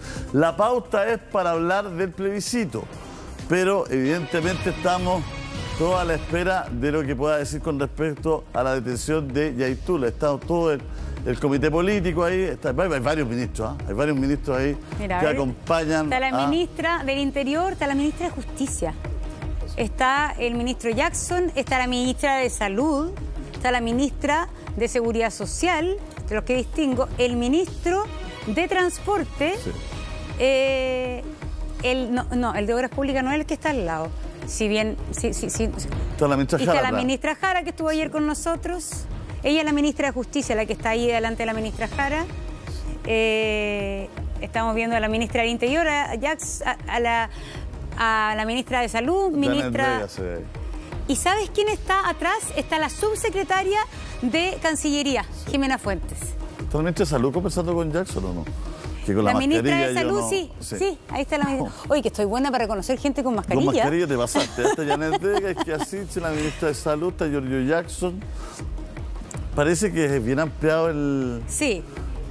Ahí está la ministra del Trabajo. En general, el presidente da opción de preguntas después de estas conferencias. En general, ese es su estilo. Hay que ver si en esta ocasión lo va a hacer. Lucho Ugalde, ¿qué es lo que se dice respecto a esta pauta? ¿Cuál era la función inicial de esta pauta? ¿Por qué hay tantos ministros de carteras tan distintas? Luchito. Oye, un avión Montserrat reconociendo con las mascarillas. ¿Quién es? ¿Sí? Un avión. Sí. Les cuento un poco. La actividad de hoy tiene que ver con los anuncios que se van a hacer por el plebiscito. Por eso ustedes ven atrás que está en grande una imagen que dice "Tu voto decide". Son principalmente los ministros que van a estar más ligados a lo que tiene que ver con la operatividad del plebiscito. Entonces por eso están acá también varios ministros. También hay señales políticas referente a que estén la gran mayoría de los ministros en este lugar, pero viene ahora el presidente y viene, creo que con el presidente del CERVEL también, el director del CERVEL, para realizar los anuncios que se van a hacer. Recuerdan ustedes que una de las peticiones que más han hecho alcaldes y autoridades es de que en el plebiscito exista transporte público. Estamos a la espera de saber qué es lo que va a pasar, si es que va a haber transporte gratuito. Gracias, Monse, por la corrección. Si es que va a haber transporte público gratuito. Ese es uno de los anuncios que se está a la espera. Por ejemplo, mira, la pantalla que está allá, si la puedes mostrar, Marito, donde estamos nosotros en el Salón Mombaras, hay una serie de tópicos que están ahí y que tienen que ver, como les decía, con los ministros que están acá. Voto informado, voto y transporte, voto seguro, voto obligatorio, voto en el exterior. Por eso está la subsecretaria de Relaciones Exteriores. Voto y trabajo, voto asistido, voto y salud, voto planificado. Entonces por eso están los ministros ligados a cada una de estas carteras. Por eso están acá y estamos a la espera de los anuncios que se vayan a hacer en esta materia tendiente a lo que va a ocurrir con el plebiscito el próximo 4 de septiembre y cuál va a ser la operatividad. Ahora, evidentemente que todo esto se cruza con lo que está ocurriendo en el sur. Entonces estamos a la espera de que cuando venga el presidente, ver, lógicamente que todos acá le vamos a preguntar, hay mucha prensa en este momento. Entonces, cuando el presidente venga y termine, ver si es que va a decir algo referente a la situación de Héctor Yaitul. Sí hay confirmada vocería después de esta actividad. Después de esta actividad va a haber vocería con la ministra Camila Vallejo, donde ella, lógicamente, ahí se le va a preguntar por este tema. Pero también estamos todos a la espera acá si es que el presidente va a hablar o no sobre la situación de Héctor Yaitul. Bueno, ahí está. Se entiende que la lógica es que de lo que estamos viendo es que son todas carteras que están relacionadas de una u otra forma con el plebiscito. Y por eso están todos estos ministros acá que usted puede ver acompañando al presidente de la República. Esa es la lógica de que estén esta cantidad importante de ministros. Ahora, no creo que hablen todos, por Lucho. Julio, Monse. Sería una calamidad, digamos. Una vocería de 15 no. Según lo que nosotros tenemos por acá por pauta, hablaría el presidente y el director del CERVEL. Serían los dos que hablarían. Los otros ministros, claro, están por la actividad, por lo que implica y por lo que tú decías. Finalmente, la relación que tiene cada ministerio con estos tópicos que se van a presentar durante el plebiscito. Por eso les decíamos que está este tema y por eso está también el ministro de Transportes, por el tema del transporte público gratuito en el día del plebiscito. Es una petición que hicieron varios alcaldes, entonces está a la espera de saber qué es lo que va a pasar ahí, qué es lo que va a pasar en condiciones de salud, el tema del voto asistido. ¿Se acuerdan que en algunas elecciones fue tema la situación del voto asistido? Recuerden lo que pasó en San Ramón, de que a veces entraban como 20 personas a acompañar a una persona a votar. Entonces, todo eso va a tener que ver, lo mismo también con el trabajo.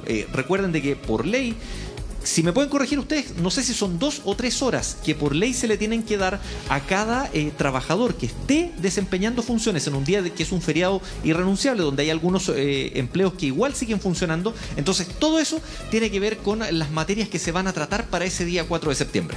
¿Por qué está la subsecretaria de Cancillería? Es la duda que tengo. Vamos a consultarlo. Voto extranjero, Monse. Perfecto, voto extranjero. Ya. Muy bien. Está, gracias, Luchito. Pues. Muy bien, Luchito. Son las 9:46. Estamos expectantes, esa es la verdad, porque debería ser a las 10 de la mañana, ¿no es cierto?, este control de detención. Está ahí Tania Márquez, fuera de la PDI, donde, o va a estar adentro haciendo telemáticamente el centro de control, o va a salir Yaitul, pero está a metros de la situación. Estamos con Gonzalo Youssef, que se queda con nosotros. Carlos Cajardo se tuvo que ir, lo despedimos desde acá con mucho cariño y estamos también en directo desde La Moneda. Quédese con nosotros, volvemos de inmediato.